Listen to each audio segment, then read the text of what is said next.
Chapter 204-206. In the middle of the ocean. Cell, who had eliminated, or at least removed all obstacles, now you could enjoy your precious snack without interruptions. But unfortunately for him, the appetizer also known as Ten Shinhan will not let himself be eaten so easily. And with that he resorted to his latest alternative. A technique that taking advantage of his unlimited energy and Broly's ability to create a constant burst of heat that enveloped his body and his surroundings. A constant burst of heat that increased its temperature every second, consuming everything around him until reached in a very little space the temperature of the sun itself. Could he still do something like that? Cell thought as he tried to penetrate the barrier of heat and ki that Ten Shinhan had created around him. A barrier that he could maintain forever and as long he had energy left, which was unlimited, and fuel around him to increase his infernal flames. Flames that made Cell sweat and even burned him when he tried to go through that miniature sun.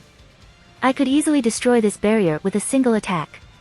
But if I did, I could kill him. And I need him alive. Damn. Cell thought as he went deeper and deeper into that sun, burning his fingers and tail, which tried to grab Ten Shinhan and devour him. But the closer he got, the more difficult it became, to the point that his fingers and tail began to unravel. He knew that sooner or later the regenerative capacity of his body would be able to adapt to this hellish environment and finally catch the bald man with 3 eyes, or perhaps Ten Shinhan would voluntarily stop his brutal technique to prevent the destruction of the planet. But whether for one reason or another, that took a long time. Time that was against him. Damn. At this rate my main dish will escape, Cell thought as he realized that devouring Ten Shinhan before devouring C-17 and C-18 wasn't being as easy and fast as he expected. Continuing to insist with Ten Shinhan could mean not being able to fulfill his main mission, and that was something that Cell couldn't allow. So he left this battlefield to head for the next one at full speed. Wait, what is he doing? Ginger pointed in the direction of Ten Shinhan and Cell. Although Cell was moving away from the position that Ginger was pointing to. Is he escaping? Yam asked rhetorically. No. He's after Krillin and the androids. Mutant Rashi yelled as he approached Ten Shinhan, who had stopped channeling his technique. Mutant Rashi-sama. I'm glad you're fine. Cell. Ten Shinhan said as he gasped. It wasn't from lack of energy or tiredness, but from dehydration due to his own borrowed skill. Don't force yourself, have a senzu. I know that even for you that heat wasn't easy to bear, Mutant Rashi said, while showing the characteristic kindness of a benevolent old man. A kindness that was unknown on the part of the person who would speak next. Swallow it quickly, if you don't want me to leave you behind. Vegeta. Everyone shouted upon see that practically the cause of all the problems of this saga had appeared. What happened to Trunks and Piccolo? Ten Shinhan asked as he ate the senzu, skipping all manner of courtesy. Since it was Vegeta. I suppose they will join us in a while, Vegeta replied as he kept flying towards Cell to reach him as soon as possible. Contrary to what is done in many manga, Vegeta hadn't stayed quiet to talk about the obvious with his peers, he kept advancing quickly towards his goal. So the others followed his example and followed him. What a relief, they're fine, Mutant Rashi said as he flew followed by everyone else. And now what? We have enough firepower to kill him. But Ginger said, showing that she wasn't very optimistic about the chances they had of winning. It will be very difficult to hit him, and he has many survival skills. Well, I like challenges, said Yam, who despite having the same opinion as her sister, the way they lived the same problem was different. The only thing we can do is stop Cell from increasing his power and wait until Goku, Gohan, Piccolo, or Broly come back. Mutant Rashi said, being as realistic and positive as possible. Unlike Vegeta, are you kidding me? I'll get rid of this problem before those 3 come back.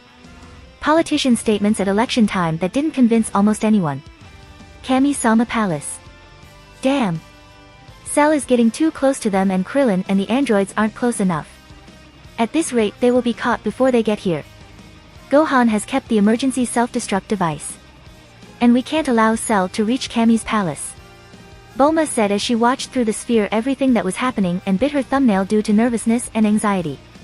Until Palm. She kicked the ground, stopped looking at the sphere, put on the tracker, took her bag and approached the edge of the watchtower. Bulma, what do you intend to do? Asked Mr. Pop and Chihi, who shared the same nervousness that Bulma was showing.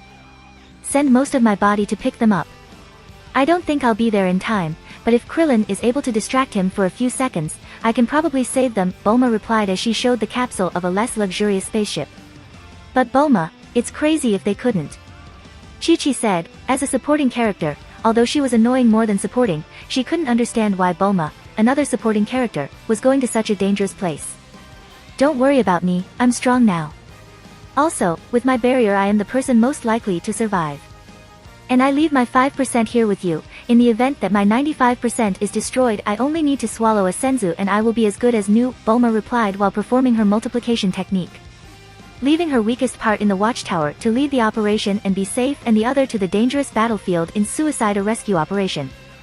I just hope it's not necessary, Mr. Popo said with concern as he watched as the main body of Bulma headed for danger just like his former superior. Krillin, can you hear me?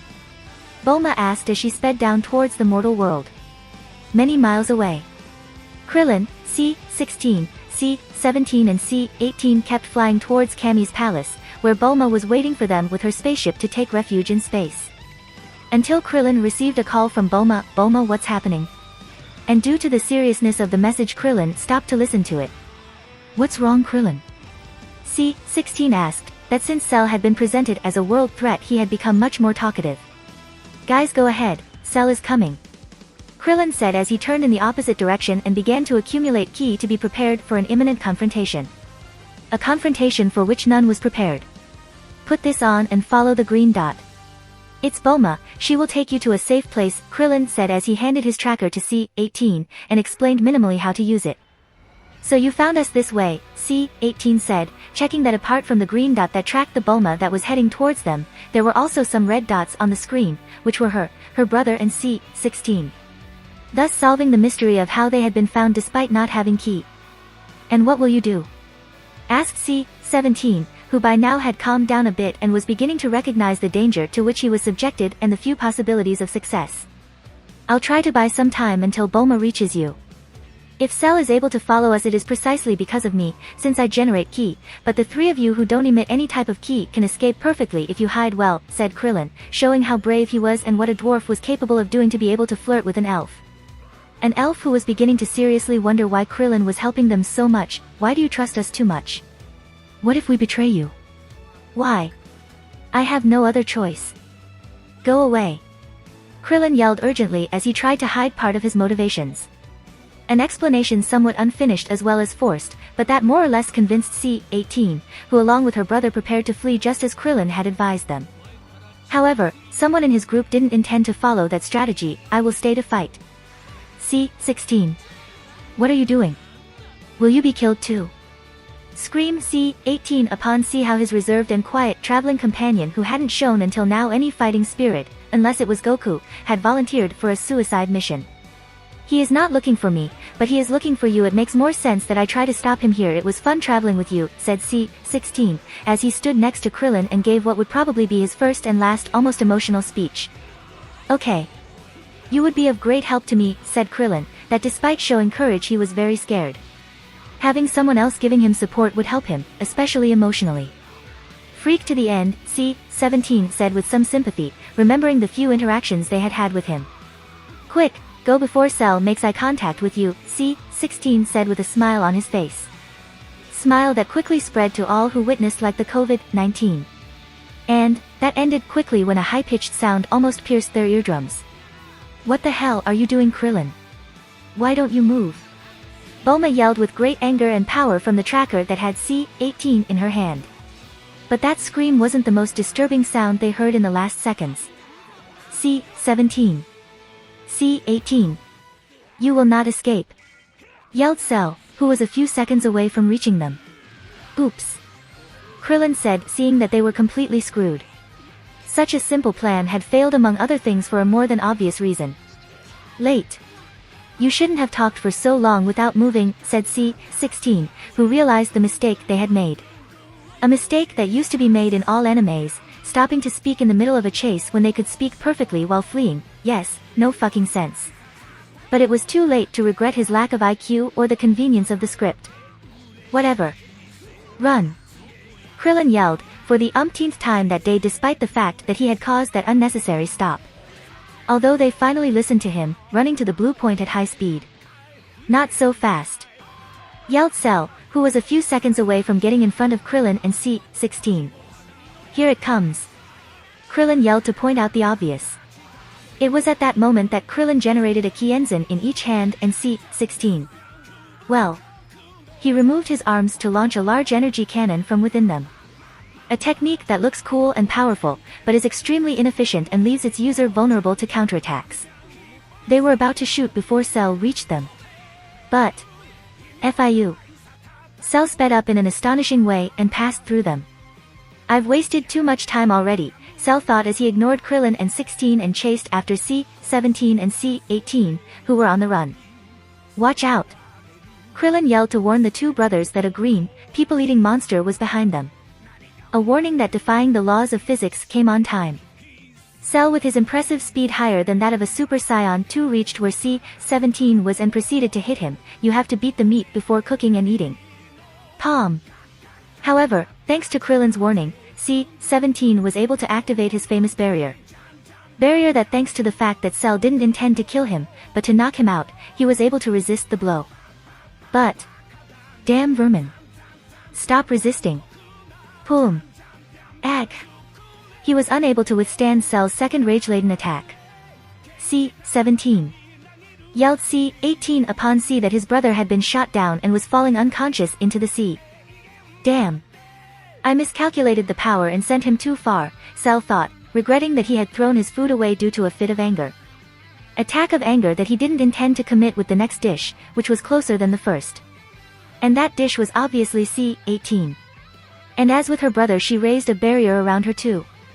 Palm. A barrier that was useless before the amazing power of Cell, which destroyed it with one blow in which he was even able to hit C-18's stomach with force. Ag. Leaving her almost knocked out. This time Cell held back a bit so as not to send her flying away from him and to be able to grab her to start the suction. Isn't it Abbott time you let me absorb you? Let's become one and eradicate the life of the entire universe. HIHIHIE, Cell said while holding C-18 as if he were a rabbit about to be slaughtered. Or in this case, sucked. Cell in a very disgusting and counterintuitive way, given that he had absorbed the others by nailing them with the needle, this expanded until it became a kind of vacuum cleaner with which he intended to completely devour C-18 despite weighing more than 50 kilograms, with clothes, boots, metal belt and everything. Cell's digestive system is a great mystery. Damn you monster. Murmured C-18, who saw helplessly how she was a few seconds away from becoming part of that disgusting monster in the form of a bug. An ending hated by any human being, especially by a woman. But fortunately for her. Nier. His knight in shining skull armor leaped to her aid. Krillin. That used the Nier ability, the ability Broly awarded him as a reward for winning his rigged exam during the Saiyan Saga. An ability that allowed him to teleport easily. That Krillin used to teleport himself just below Cell's tail with a giant Kienzan in each hand. And one of them was right under Cell's suction tail. Phew phew phew phew tra tra tra tra. Which was cut in half from inside. Ah! Yelled Cell as he felt the indescribable pain feel like his tail was cut from inside by a circular saw. Men reading this, imagine. However, Krillin didn't stop by his momentary success. He had prevented Cell from absorbing C-18 and C-17 by cutting off his tail, but he was still alive and with or without tail he could still easily kill them. I only have this chance, Krillin thought as he directed the last giant Kienzan in his hand towards Cell's neck. The Kienzan is an extremely powerful technique capable of far surpassing the power barriers between two fighters. A technique that in the original version managed to cut Frieza's tail, which in his second transformation had a combat power of more than 1,000,000, while Krillin. Well. Krillin. So it was very likely that this disc could also cut Cell's neck and possibly kill him. Shit. What annoying technique, and how did he get so fast in front of me? I had no data about this ability, and that Cell knew very well the danger, since he also knew that technique. That's why. Fyukreka. Fyukreka. He countered a Kienzan with another Kienzan, which he improvised in the palm of his hand. But unfortunately for him, another nuisance tried to stop his defensive play. Boom. And that was C-16, which hit him with a powerful mechanical punch. Slash. A punch that wasn't strong enough to completely stop his defensive Kienzan's formation, but to destabilize his technique a bit. With which Krillin was able to completely cut off his arm instead of his head. An attack that didn't become fatal and that Cell would be able to heal without too much difficulty, but once again hurt the pride of the green monster, which due to carelessness and uninterrupted interruptions had been wounded over and over again. Grjjjjjgrjjjjj. Eh. Why you? Boom. Translating that anger and frustration into a powerful explosion of energy that sent all the flies around him to fly. Damn annoyances. I'll finish you off first. He yelled at Cell with a totally inordinate bloodlust as he regenerated his severed tail and arm. He no longer thought to allow any more interruption from anyone. He wasn't planning on leaving any more spectators alive even if it meant not having anyone staring at his great triumph. And the first was the one that was closest to him, C-16. Krah. To which he pierced the chest with his hand. Fortunately for C-16, being a robot he was able to survive that attack, since all the information about him was in a microchip in his head. And Cell, believing that he had already eliminated a nuisance, went towards the greatest annoyance in those moments. Krillin. Plash. Which he pierced with his needle in the chest with the obvious intention of devouring him. Ah!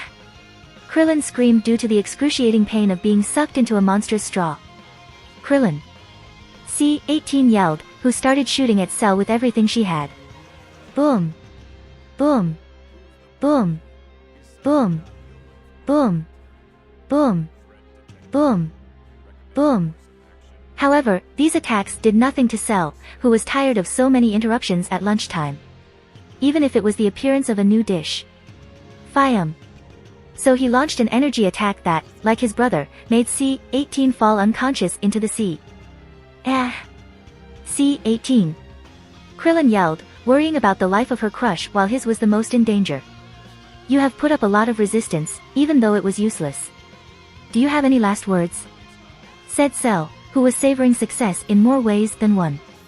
Grr. HaHaHa. What are you waiting for? Do it. Don't worry about me. Krillin yelled as he grabbed onto Cell's tail even though it was what was slowly killing him. What? Cell explained as he turned his head slightly back. Where he could see how Vegeta X500, Ginger X500, Yam X500, muscled mutant Rashi and Ten Shinhan with bulging veins in his bald head prepared to launch their most powerful attack towards him. And also Trunks and Piccolo, who had arrived at the perfect time to attack with a final attack. Final Flash.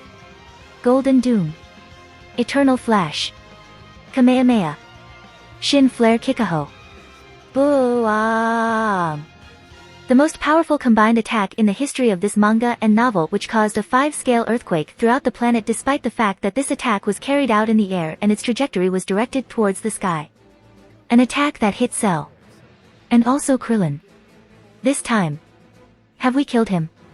Yam asked rhetorically, since they had left Cell for dead on several occasions. I can't feel his ki. Neither.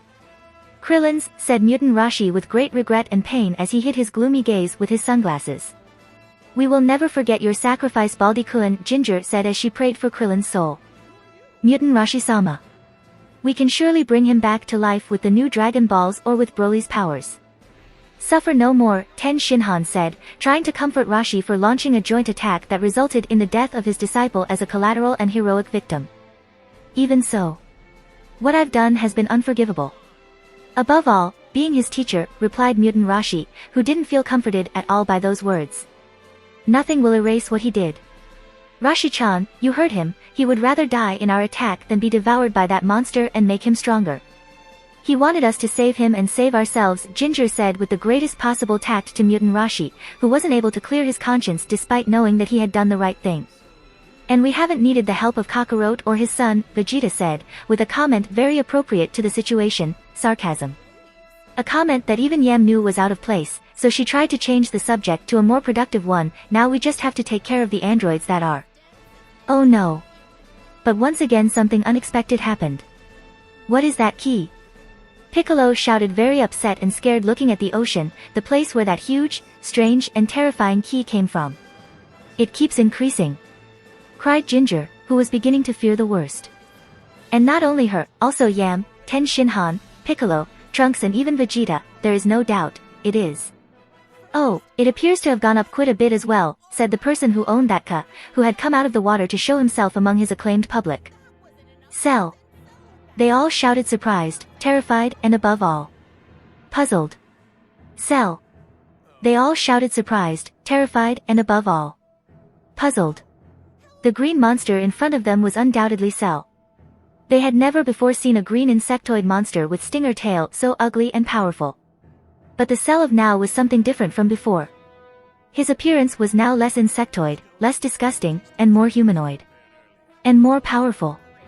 I can't find C-17. It doesn't appear on the screen, Yem said while investigating the area with the tracker and was only able to find the signal of C-16 and C-18. I see, so that device allowed you to find them. If I had known before it would have been easier for me to find them. But it will no longer be necessary. I will kill you all first and then enjoy my dessert peacefully. It's a shame, you won't be able to contemplate my perfect form, Cell's second phase said with great arrogance as he considered already dead the people that was hindering his ascent to perfection every moment. And unfortunately the monstrous key that Cell gave off, thanks to the absorption of thousands of humans, an arm of Piccolo, Chaos, Krillin, and C-17, reached a level of power close to that of a Super Saiyan 3 in a stable, continuous way and with practically inexhaustible energy. This is impossible, he can't be that powerful, Piccolo said, who could clearly feel how the difference in power between them had grown abysmal in a very short time. A power with which he could perfectly fulfill his intentions. And this was something that the Z warriors, even Vegeta knew very well. Something that terrified them in an unimaginable way. What are you waiting for? Take a Senzu bean to recover and attack, said Ten Shinhan, who would neither now nor ever give up in the face of adversity, either training non-stop despite knowing that he would never catch up with Goku again or fighting an enemy that he wouldn't be able to defeat. Shin flaring Kikaho. Boom. Once again Ten Shinhan used his signature technique. A technique with which in the original version, despite the abysmal discrepancy in power between Cell and him, he was able to hold the monster for a few seconds. However, I've already seen this technique many times, Cell said, which was faster than Ten Shinhan's energy attack. And slash. And just like with the others, he stabbed Ten to devour him and make himself even more powerful. HaHaHa!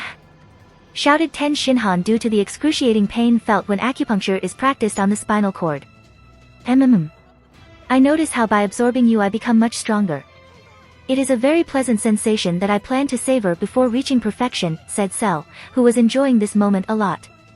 He was increasing his strength when it had already been increased to absurd levels and he was enjoying the screams of pain from someone who had been hindering him. HaHaHa! Kept yelling Ten Shinhan while he experienced the feeling of having turned into a profiterole. I wrote this while sipping cream from a profiterole, I really like them. Stop ignoring me, monster. Vegeta yelled, who was trying to perform for the umpteenth time that day his most powerful attack at full power. Final flash. Boom! And once again that attack impacted, creating a great explosion of light that was able to be seen from anywhere on the planet, but this time the attack didn't leave the planet's atmosphere after impacting with its objective to avoid the destruction of the planet. Since that attack was stopped almost absorbed by a barrier that perfectly protected Cell. In a while I'll be with you, Vegeta. Don't be in such a hurry to be destroyed by the most powerful being in the universe, said Cell, who continued to slowly savor his feast, confident that no one there would be able to destroy his barrier and interrupt him again. Damn bastard! Vegeta yelled as he took another Senzu to recover the energy lost from his ultimate super attack and prepared to launch another. Prepare to try again. Shouted Piccolo, who for the first time agreed with Vegeta's initiative. You don't have to give up so quickly, especially against a barrier. Let's learn from Mazinger Z, where barriers weren't useless and broke easily with every invasion. So everyone once again attacked Cell with all their might. Final flash. Golden Doom. Eternal flash. Kamehameha. Burning attack. Makenka Sappo. Boom! But unfortunately that second attempt wasn't successful either. Cell's barrier smoothly parried the most powerful combo attack once more as he looked condescendingly at the poor deluded who tried to kill him once more. His barrier was impenetrable to them, no external attack could affect him. No, it could be. Trunks said, who practically gave up upon seeing that nothing they can do could stop him. Not only that, once he finished devouring Ten Shinhan he would become even more powerful, and despite that they could only stand and wait for him to finish eat this partner. Something that Ten Shinhan wasn't going to allow. Boom. Therefore, within the barrier Ten Shinhan decided to end his life, self-destructing with an explosion of heat caused by the detonation of the infinite energy of him and his the heat. The only method he knew of that could prevent Cell from becoming stronger and perhaps harming him, since he was using much of his energy and concentration to maintain the barrier while slowly devouring him. Damn cockroach! Yelled Cell, who was injured by Ten Shinhan's self-destruction, but not enough to kill him. Buuuajjjjjj. And after that, without dissipating his barrier, he instantly regenerated and directed his anger towards those who were still alive. Chach. A scream that made the world tremble with its fury. This is out of control. We can't do anything against him. Piccolo said, who could feel how even now his inordinate strength become even more absurd than seconds ago before devouring Ten Shinhan. Everyone was paralyzed by witnessing that absolute power, a power that they couldn't compete with at all. Something that was out of that world. A power coming from a genocidal monster who had sworn to kill them all. Games are over, Cell said as he directed his hand towards his annoying but now weak opponents. Generating dire fear among the Z warriors. Will he shoot? Yam muttered as she tried not to choke with her own tongue due to the terror that any living being would feel upon witnessing the cause of his inevitable death. But fortunately for her and the others, his hand passed by. He no longer pointed at them. Oh no! Piccolo yelled upon C where Cell was pointing with his hand and what intended to do with it. He was aiming at C-18, which was still floating unconscious in the sea. But now he was flying at high speed towards Cell's hand, because he was drawing her towards him with telekinesis. I won't let you, Piccolo yelled as he sped towards C-18. He couldn't stand still while that monster still grew stronger. He must prevent that at all costs, and if it wasn't possible to stop Cell he must destroy C-18, regardless of the moral conflict he felt being half Kami and the possibility of disappointing his moralistic disciple. A great plan and an initiative, but Cell was faster than him. Plash! I will not allow any more interruptions, Cell said as he enveloped C-18 with his barrier and brutally hit Piccolo's neck. Crack! A neck that seemed to break from that blow and consequently caused Piccolo to fall into the sea. The strongest, stable, fighter they had at that time had been defeated with a simple blow. A simple blow that they were even unable to see. Cell was on a completely different level. They couldn't do anything against him. And everyone knew now. Ginger. Get away from here, Yem said, who stood in front of her sister and with a trembling and hesitant voice, but authoritatively gave him an order. What the hell are you saying? Ginger shouted, that despite the fear she felt at that time, like everyone else, she wasn't satisfied with that decision. What the hell are you saying? Ginger shouted, that despite the fear that she was feeling right now like everyone else, she wasn't satisfied with that decision. We cannot do anything against him, you would only die uselessly, Yam replied as she prepared for the imminent combat. A match that she herself had said would be impossible to win. And what about you? Why am I the only one who should run away? Ginger protested, she didn't feel comfortable with that overprotection. Boom. Clank. No. Ginger screamed in agony on impulse as she saw what was happening. Rashi was going to get sucked just like everyone else. He was going to kill him. However, Cell's face didn't show the euphoria it showed earlier when he skewered Krillin or Ten Shinhan. Rather he seemed annoyed, in the same way as when Krillin and Ten Shinhan decided to kill themselves. I see. You two plan to annoy me until the end, Cell said as he watched as his sting couldn't penetrate mutant Rashi's hard skin. A skin hardened by the skill that Broly had awarded him as a reward for successfully passing his training. The iron. An ability with which he can coat his skin partially or fully in a layer of iron, making his body virtually invulnerable to physical harm while the transformation is active. An ability that grants its user an insane defensive ability. And Rashi had completely covered his body since there was a good chance that he would be the next target. Fortunately, his defense was able to block this attack, but... Boom! It didn't matter how much defensive capacity he had or how unprepared he had caught his enemy with this unknown technique, Rashi was unable to harm Cell with his counterattack. That punch to the face was totally useless, it didn't even make Cell flinch, who continued to squeeze Rashi's torso with his stinger with the intention of piercing him as soon as that strange layer of metal dissipated. Certainly history has changed a lot. But my destiny is unchanging. And also yours, which is to perish. Pim. Pom. Pam. Pum. Pim. Pom. Pam. Pum. Pim. Pom. Pam. Pum. Pim. Pom. Pam. Pum. Pim. Pim. Pam. Pum. Pum. Pim. Pom. Pam. Pam. Pam. Pam. Pam. And immediately afterwards Cell began beating Rashi over and over again, as if he were a metal plate in the hands of a crazy boxer from Hajime no Ippo who was looking for an absurd and dangerous training method to beat the next overrated opponent. But instead, this was just a brutal beating with the aim of causing harm to Rashi. He was protected by that metal layer, but Cell refused to believe that he was invulnerable to his attacks. Sooner or later he would give in to his incredible power, and when that happened he would become his food, like everything else. And once that happened, it would be time to devour C-18, who remained trapped in the prison barrier that he had created and kept by his side. Pim. Pom. Pam. Pum. Pim. Pom. Pam. Pum. Pim. Pom. Pam. Pum. Pim. Pom. Pam. Pum. Pim. Pim. Pam. Pum.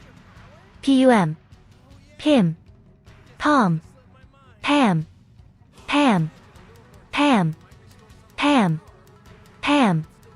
Powerful blows that exploded like thunder on Rashi's metallic skin, which despite being incredibly difficult to cut and damage, like all material had a breaking limit where it couldn't fully absorb kinetic energy. Especially if it is hit in an atrocious and continuous way in the same place. These blows hurt. I don't think he can take much longer. What are you doing standing there? Get Piccolo and flee. Rashi thought and yelled as he stoically endures Cell's beating. A fairly coherent proposal. None of them or all of them together would be able to hurt Cell or catch him by surprise at this point with a new energy attack. He had already suffered too many ambushes and his alert level was too high now. Besides, Cell for now was only interested in devouring Rashi before doing it with C-18, that's why he was barely paying attention to the rest unless they did something suspicious. This was the ideal moment to avoid dying uselessly. Growling. Fall back. Next time we will destroy him. Vegeta yelled, which forced Trunks to retreat and indicated Yam and Ginger to do the same while he flew to another place. It is true that if he managed to devour him he would become even stronger, but... fuck. He was already practically invincible. What did it matter that he became a little stronger? Is there much difference in an ant being crushed by a human than by an elephant? He will also die without being able to resist. This was something that everyone there instinctively knew.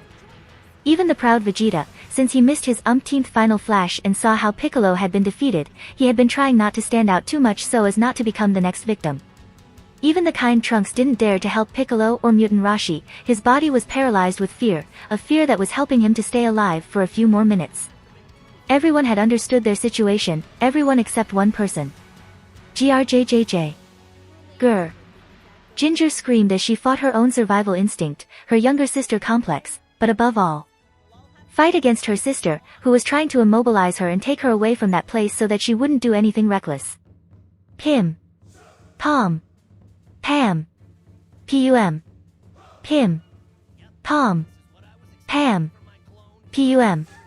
Pim. Pom. Pam. Pum. Pim. Pom. Pam. Pum. Pim. Pim. Pam. Pum. Pum. Pim. Pom. Pam. Pam. Pam. Pam. Pam. Until at a certain point. Clank. Choff. Hema. Cell was able to penetrate Rashi's metallic skin with his stinger and began to absorb his life energy. No. Let me go. Ah. But Yam was unable to hold her for much longer. Ginger multiplied her power to the maximum to free herself from her bind and lightly stun her to prevent her from pursuing her. Pom. Ginger. No. Yelled Yam as she tried to recover from that unexpected attack that had completely stunned her. But it was already impossible to recover in time to stop Ginger. She was already too close to Cell. Shinaro. Ginger yelled as she flew over him with the intention of punching him in the face at the Sakura style. But stronger, more muscular, and less useless. However, as the anime had shown us, attacking someone melee, specifically Cell with the ultra-muscular Super Saiyan wasn't a great idea. Slash. PLFFF. Very slow. Cell said as he watched Ginger, to whom he pierced the stomach with his hand and kept it skewered on her. Puwajaj. Ginger screamed as she vomited blood from her mouth due to her internal and external bleeding. Ginger. What? Mutant Rashi shouted in agony upon seeing what had just happened. An indescribable agony that even exceeded the one he felt from being skewered by Cell. What the hell was she doing? Had she gone crazy? This way they would both die. And Ginger, struggling to breathe and vocalize, turned to Rashi and said, trying to hide the pain she felt when saying those words, I've already failed you too much today, always. I'm not going to do it, last time too. My Rashi-chan. That? Mutant Rashi muttered upon hearing those last words of apology. But mostly to see the strange determination in Ginger's eyes. Those weren't the eyes of someone who had decided to die in vain. Plaff. That. He screamed at Cell, at which Ginger vomited her blood into her eyes, momentarily blinding him. A dirty, disgusting and rudimentary strategy that forced Cell to reinforce his defense, gathering most of his ki in a protective layer to cover his body and using his detection. He needed to prepare himself for an imminent surprise attack. An attack that he was beginning to perceive, but that would surely be incapable of hurting him, much less killing him. But he couldn't afford to underestimate them again. Who knows if someone joined the ambush, he had to be prepared to fight back. In addition, he also had to watch that nothing happened with the barrier in which he kept C-18 for his next consumption. He had to worry about too many things. Clan clan clan. Ginger was about to fire an energy attack very close to Cell. But that attack, unlike the others, wasn't fired from his hands. And her target wasn't Cell either. I love you, perverted idiot. Ginger yelled as she pointed her foot at Mutant Rashi and fired her energy attack at him. Fiam. Jin. Mutant Rashi yelled as he flew at high speed, being propelled by Ginger's powerful attack into which he had put almost all his remaining energy. An attack without volatile, cutting, calorific or destructive capabilities.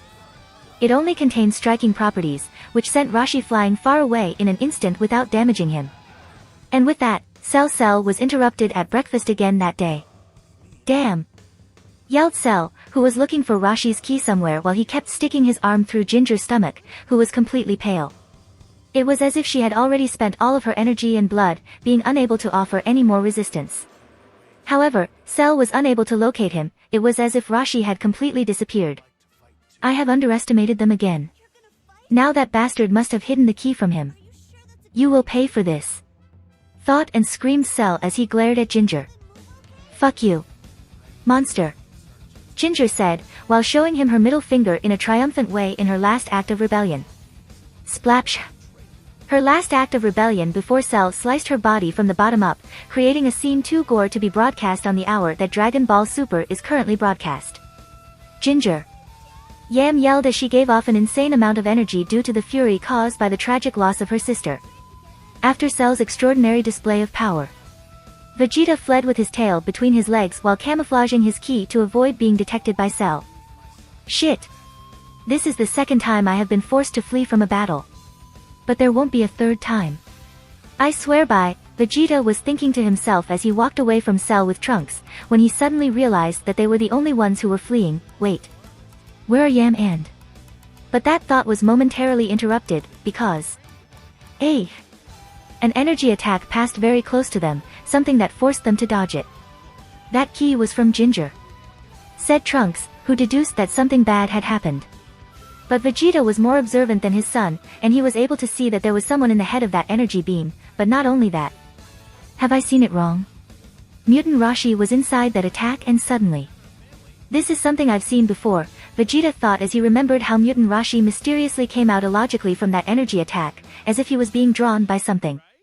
And immediately afterwards he disappeared in an even more strange way from all his senses, as if he had completely vanished. However, they couldn't think about what happened any longer, since something more worrying had happened a few meters from here. Oh no. Ginger's key and... Trunks said as he sensed that Ginger's key had suddenly disappeared. And a few seconds later Vegeta was the one who got nervous, even more than his alternate son. Yam!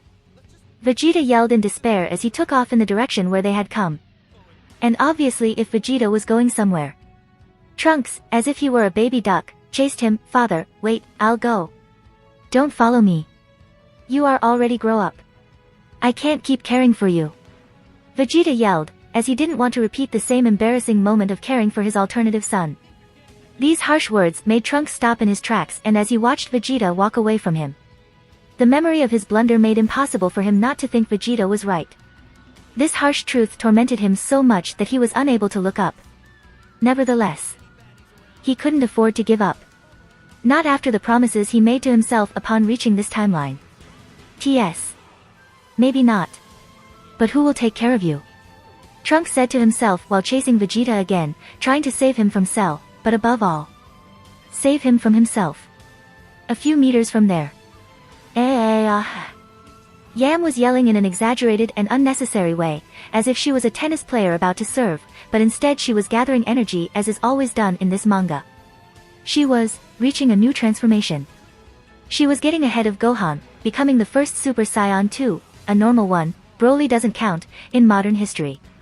And obviously, as always happened in this manga, Cell didn't interrupt this repetitive scene. What is this Saiyan doing?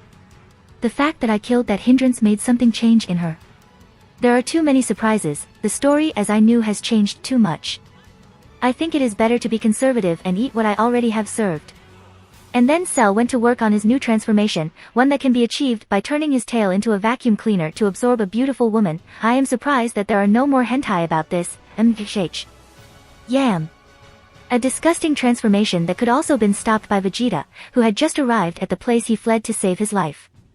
But in his place he began to contemplate his transformation, but especially the one of Yam. This new form. Is this the true path that a Super Saiyan must follow?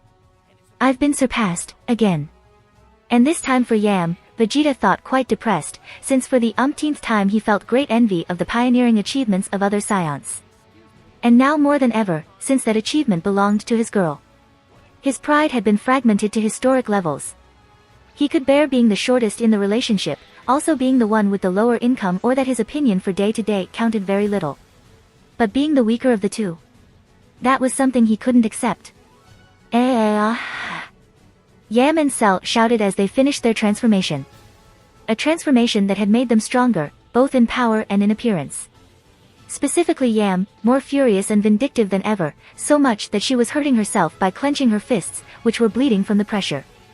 So much anger that she was unable to express in words the hatred and desire to kill that she felt. Cell. I'm going to. And this made Vegeta finally revalue his priorities, which almost for the first time weren't focused only on him. No, now is not the time for this. FIU, manga onomatopoeia of someone using super acceleration. Yam. You have become much more powerful. I admit it, but... do you know, right? Don't make me tell you that. Said Vegeta, who appeared behind Yam's Super Saiyan 2 and put his hand on her shoulder. A gesture that the angry Yam didn't like, who after her transformation into Super Saiyan 2 her aggressiveness was at the highest possible point.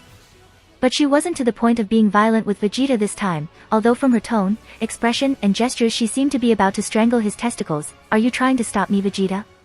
Everything you could say is useless. I will not rest until... I wanted to tell you that you will not be able to handle him alone. Don't let this momentary success blind you. Although you have managed to reach the next phase of the Super Saiyan before me, I'm still the Prince of the Saiyans and your man, said Vegeta, who interrupted to correct her with a somewhat thunderous speech but under the standards of the arrogant Prince of the Saiyans. An interruption that didn't bother Yam at all. Idiot. Both had understood each other perfectly without the need to speak. They were both determined, without any doubts, without fear. They would both fight Cell regardless of the consequences. No matter what might happen to them. They plan to fight that monster. It is impossible that they can win. It's, Trunks thought, who had just arrived following Vegeta's trail. And the first thing he found upon arriving at the place from which they fled for obvious reasons was a much more powerful Cell and Vegeta and Yam about to commit a folly. FIU fui. Not bad. Said Cell, who was still contemplating his new and sensual, from his point of view, new transformation while punching the air doing a bit of shadow boxing. If not for Trunks, who continued to be enslaved by his father complex and the desire to fight alongside more people, like when he fought alongside Gohan in the most difficult times of his life. Wait. I will fight too. I told you not to follow me. Are you deaf? Vegeta said, with great anger upon seeing that Trunks hadn't only disobeyed him for the umpteenth time. He was also trying to waste the life that cost him so much to save moments ago for nothing. But Trunks didn't mind that reprimand. He had a goal to fulfill and he wouldn't stop until he tried to achieve it, regardless of the opposition he encountered from family, friends, and acquaintances. Father, stop underestimating me. I have more or less the same power as you. Yam. I can be as useful in avenging Ginger as Vegeta. It's not just about avenging Ginger. Yam replied, making a more tragic and bitter face as he turned his back on Trunks. From a few moments ago she could only observe Cell, and every second she looked at him, her hatred and determination increased exponentially. To a point where she seemed to be alone in her own world, where only Cell's death and everything related to that death existed.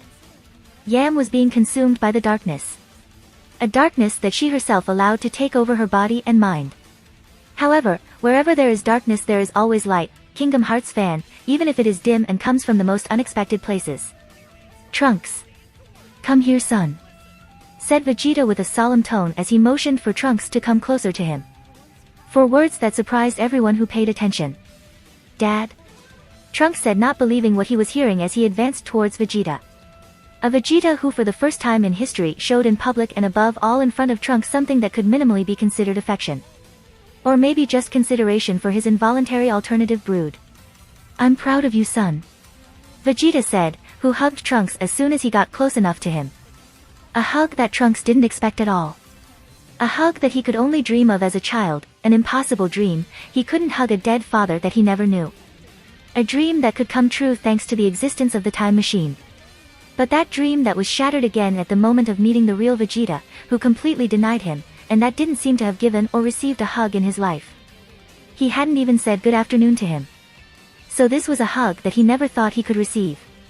And having achieved it filled Trunks with an indescribable happiness even at the gates of death, so much so that made the tough boy of the future, raised among death and ruins, cry at the same time that he answered that hug with a stronger hug, without being ashamed in the least. Dad. MFFFMM. Clash.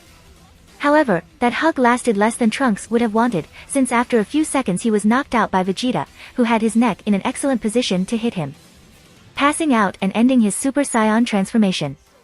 To immediately grab him and scream. And now, grab and take care of your son to prevent him from messing up, Vegeta yelled as he threw Trunks in the same direction they had come from. FUMM. He threw high into nothingness and from a great height, when below there was only sea. Or so it seemed. Pam. Since out of nowhere a hole was opened in space and Trunks entered inside. And there he was caught by Bulma, who was accompanied by Mutant Rashi, who seemed to have lost the vitality that always characterized him. Huh? How did you know we were here? Why are you screaming? I was trying to secretly pick him up. Thought and screamed at Bulma, that was trying to grasp the tall, muscular body of her alternate son in a position she could make him eat a senzu bean to recover while she reactivated her space/time barrier. To warn you that if you bother we will also kill you, Vegeta shouted, the usual Vegeta, without any trace of kindness. Especially you, Rashi. If he kills you I'll kill you, Yam also shouted, warning the person for whom her sister sacrificed herself. Grr. You can both die. Especially after how you've complicated everything. Everything is your fault. Ah. Bulma yelled, giving her classic scolding before disappearing completely. And luckily she raised her dimensional barrier at that time, as Cell had launched an energy attack on them. What the hell did I just see? That woman was Bulma. What the hell is she doing here? And what was that? Said Perfect Cell to himself as he tried to locate them with his key sense, but he was unable to locate them. It was like they weren't there. However, he found them. They were in the sea. Next to Piccolo's unconscious body. Phew. Boom. Which also disappeared with them, along with a small portion of water before Cell attacks could hit them. Piccolo's body has also disappeared. Awesome. I didn't think it possible that after reaching perfection there were still things that were beyond my understanding and power. I suppose I still have some room for improvement. Cell said in a boastful but critical way as he searched for Bulma and her refugees, sometimes shooting into the air in hopes of hitting them randomly. And without Cell being able to hear. Another critical and less hopeful comment was shouted next to him. Fuck. I thought my heart would explode. And now it's my turn to take care of my alternate son passed out. Also Piccolo. I'm surprised he's still alive, the Namekians are incredible.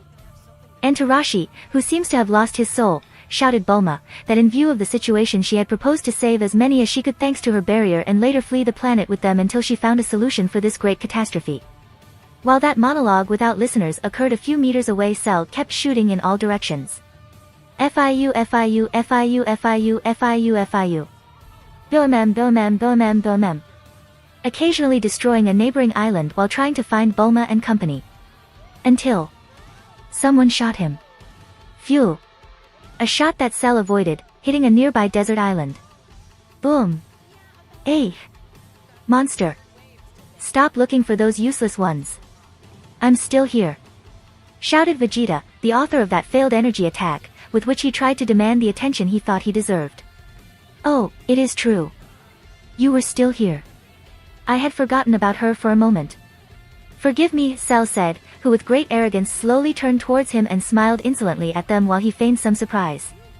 Bastard. Yam muttered with even more hatred after being despised and underestimated by her new mortal enemy. Don't take it as an offense. I really forgot you were there. This is what usually happens when butterflies leave their cocoon.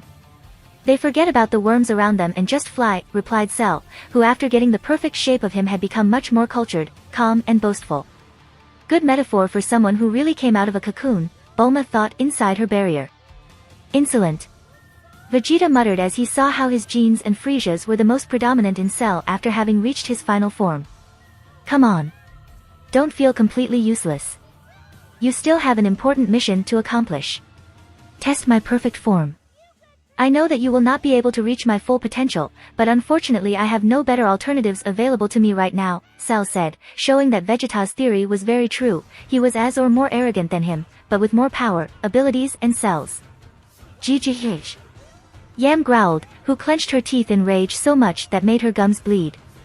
Meanwhile, within Bulma's dimensional barrier a few inches from the battle. Piccolo, you have finally woken up. Trunks said with some enthusiasm, seeing that the most injured of all had recovered again in front of him, again. Something that confused Piccolo quite a bit. Where? However, he quickly looked around and understood what had happened. I see, that monster has achieved his goal. In that case, what the hell are you still doing here? Why haven't you evacuated? I know you won't like it, but in the event that they lose, it is still possible that I can rescue them. As long as Cell sends them far and near my direction. Bulma replied, that despite having told Vegeta and Yam that she wished they died, she still felt some responsibility for their life. If it's true. Trunks said, who was calmer now after energetically discussing with his mother, who explained him that it wasn't the time to go out to play with Dad. I wouldn't bother you. I don't think it will be possible. But could we stay until this is over? Mutant Rashi said, that for the first time since he entered the barrier said something after the shock of Ginger's death. Something ambiguous and worrisome.